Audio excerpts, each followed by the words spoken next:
Hello दोस्तों, प्रणाम।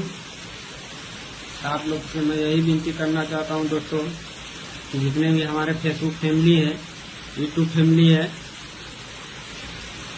जितने भी हैं, तो हमारे दोस्तों ज़्यादा से ज़्यादा वीडियो को शेयर कीजिएगा दोस्तों।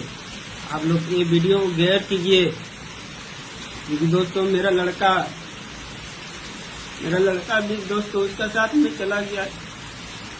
बोलिए दोस्तों, कुछ एक हाफ पैंट पहन के मेरा बेटा छोड़ के गया। दोस्तों आप बहुत याद आता है दोस्तों मेरा बेटा को। दोस्तों इतना कपड़ा देखता हूँ दोस्तों, देखिए कपड़ा देखता हूँ दोस्तों तो बहुत याद आता है मेरा बेटा को।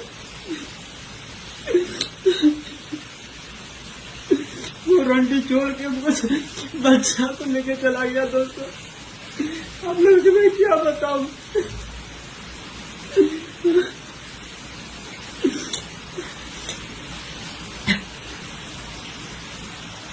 तो गुजरात से भी देख रहे हैं दोस्तों, तो मेरा बच्चा दिखिएगा दोस्तों तो जरूर लाइएगा।